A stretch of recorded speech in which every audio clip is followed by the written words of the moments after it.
Fala investidores, tudo bem com vocês? Sejam bem-vindos a mais um vídeo no canal.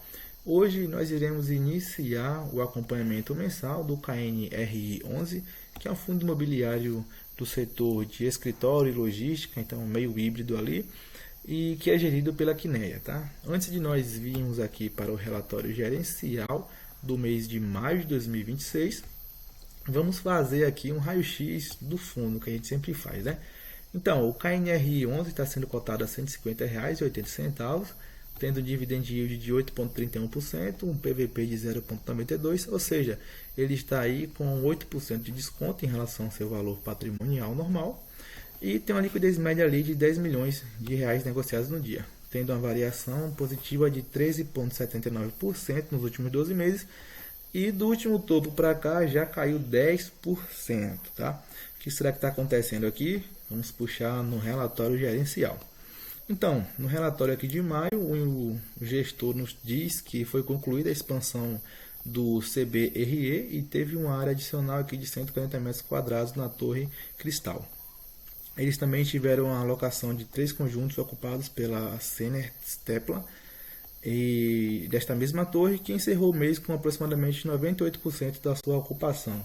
Então eles estão lutando aí contra essa vacância, né? Aqui eles trazem mais ou menos como é que está a vacância do fundo no dia de hoje.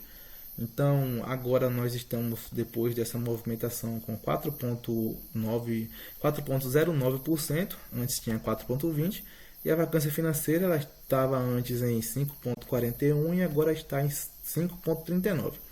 Quando falamos da vacância financeira já ajustada pela carências previstas nos contratos, nós temos ali uma vacância de 5,59, que antes era de 5,61, depois que nós tivemos essa movimentação, então caiu a vacância no geral.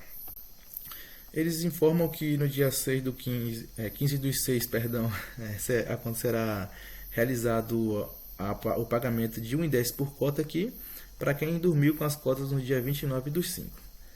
Aqui embaixo nós conseguimos ver mais uma vez, né, o volume médio diário de negociação, 1,12 milhões. Né?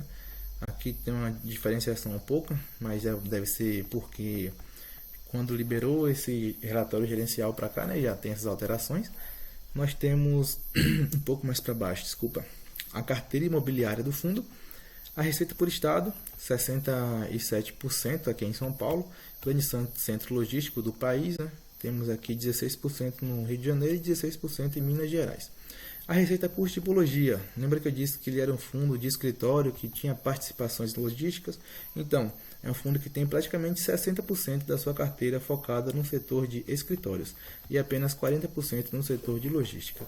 Eu particularmente não gosto muito do setor de escritório. Eu acho ele muito frágil a crises e muito frágil aqui no nosso país. Então, não prefiro mais aqui fundos focados para logísticas ou outras ideias que não sejam aqui de escritório. Agora a receita por tipo de contrato, né? 53% são contratos típicos e mais 46% são atípicos. E nós temos, né, a maioria dos contratos atrelados a IPCA.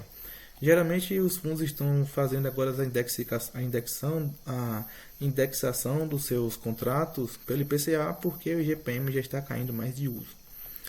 O prazo médio dos contratos que são firmados aqui é de 9,48 anos, sendo que quando falamos de escritórios é de 7,8 anos e dos ativos logísticos é de 11,85 anos. Temos aqui embaixo o cronograma dos vencimentos dos contratos. Aqui em 2027 vence uma boa parte dos contratos e a partir de 2030 que vai vencer ainda a maior quantidade desses contratos aí deles. Tem uma questão aqui importante a gente falar. Eu gosto muito, né, quando eles fazem aqui essa comparação. Eles expõem, né, o prazo médio dos contratos e como a carteira dele é dividida em duas questões, né, que são os contratos dos escritórios e os contratos logísticos, então eles trazem aí separado, né, em vez de trazer junto. Isso é muito bom para a gente que é investidor, porque traz a clareza aí em relação ao fundo. Hoje nós temos aqui a vacância financeira por segmento, né, escritório, como já era esperado, mantendo aqui com 76% dessa vacância financeira, enquanto logístico 14% e escritórios aqui em São Paulo, né, 91%. E no Rio de Janeiro, aí que na verdade no Rio de Janeiro é 76%. Em São Paulo é 9,21%. Então nós temos aí mais de 85% da vacância financeira advindo da parte de escritórios, tá? Viu que eu falei que escritório é complicado? Para a gente ver aqui a vacância física nos escritórios é 10%, e aqui a vacância financeira é 10%, aqui é no geral, tá? E aqui a vacância financeira no logístico 1,95% e já a vacância física 2,34%.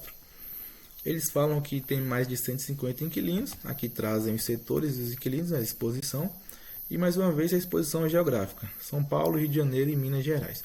Geralmente os ativos no Rio de Janeiro eles sofrem bastante, por conta da questão de segurança pública do Estado, né? Aqui trazem mais uma vez os imóveis, todos bonitinhos, e falam um pouco da sua alavancagem, né? Aqui de 100 milhões IPCA mais 7, super tranquilo de se pagar isso aqui. Mais abaixo, né, geralmente a gente vê em cima as DRE, eles trazem a DRE embaixo aqui. E tiveram aqui uma receita de aluguel de quase 25 milhões. E porém depois que retirou as suas despesas aqui, eles tiveram... eu tenho que falar aqui, né, pra gente não pensar que foi 24, como é que tirou a despesa e ficou em 25. Então teve 24 milhões, deixa eu limpar aqui para ficar mais intuitivo. Pronto, teve 24 milhões e 855 mil reais aqui de receitas com os aluguéis. E eles tiveram aqui quase 1 milhão de receita de caixa, receita financeira, a receita de aluguéis antecipados, que são alguns ativos que estão com fluxo de caixa bom, então eles preferem pagar o aluguel e já antecipar o próximo, ou se não já pagou esse mês, e ele está sempre com um mês à frente de antecipação. E eu tenho aqui também o lucro com venda de ativo, então totalizou aqui um valor que após tirar as despesas deu 25 milhões de reais. A reserva dele de 5,7 milhões, que o que estava equivalendo a 20 centavos por cota, né? Então ele gerou aqui 90 centavos, e desses 5 milhões, que equivalia a 20 centavos por cota, ele teve que completar para poder distribuir o 1,10. Então os próximos meses aí vão ser cruciais para o fundo, para a gente ver se eles vão conseguir gerar o valor para poder distribuir, ou se eles vão ter que reduzir os dividendos. Aí você vê aqui, ó, mas tem esse saldo inicial do dia 4/5 e tal, e no dia 29/5 eles não modificaram. Sim, isso aqui em relação à RMG, ou seja, a renda mínima garantida, que eles tiveram que deixar em caixa após a venda desse ativo aqui, que foi Rochovelha na Torre C. Por que isso? Porque no acordo ele falou assim para quem estava comprando, ó, os ativos geram, por exemplo, 70 milhões de reais todos os anos, todos os meses. Então, quem comprou falou, não, então vou receber 70 milhões enquanto a gente termina aí essa parte burocrática. Aí o KNRI falou assim, ó, vou dizer assim, para melhorar o seu lado, e também com certeza para ter vantagem para ele, se caso meus ativos não conseguirem gerar o aluguel mínimo, eu vou pegar e vou completar para poder chegar nessa renda mínima. Então, ele deixa esse dinheiro em caixa aqui, porque se precisar ele utiliza. Esse mês aqui, por exemplo, como vocês estão vendo, os aluguéis do ativo que ele vendeu gerou tranquilamente ali o rendimento para quem comprou, então não precisou utilizar esse valor. E o que acontece aqui? Quando terminar o prazo dessa renda mínima garantida, o KNRI vai poder colocar esse valor em caixa. Então isso aqui vai nos dar mais ou menos R$ 2,80 por cota. É praticamente 2 meses de dividendos se ele não lucrar nada, né? Se ele continuar mantendo aqui esse rendimento de 90 centavos por cota, e vamos supor que ele vai utilizando 20 centavos sempre, ele vai ter mais de 10 meses ainda de dividendos pela frente. Para ser mais exato, acho que ele vai ter mais ou menos 14 meses de dividendos para poder ser complementado somente da renda aqui, somente da reserva. E é isso, gente. O vídeo vai ficando por aqui, não tem muito que a gente fale aqui sobre o KNRI hoje. Não tiveram muitas modificações, muitas coisas no fundo. Porém, a gente consegue ver que o fundo está buscando aí reduzir essa alavancagem, como eu tinha falado lá em cima. A gente consegue ver até que a alavancagem, a vacância, a gente consegue até ver que a vacância física está aqui nos seus menores períodos. Perdão, subiu aqui. Deixa eu dar mais um toque para voltar isso. A vacância física está aqui nos seus menores valores nos últimos 12 meses aqui. Porém, a vacância física ela já está um pouquinho mais alta, tá?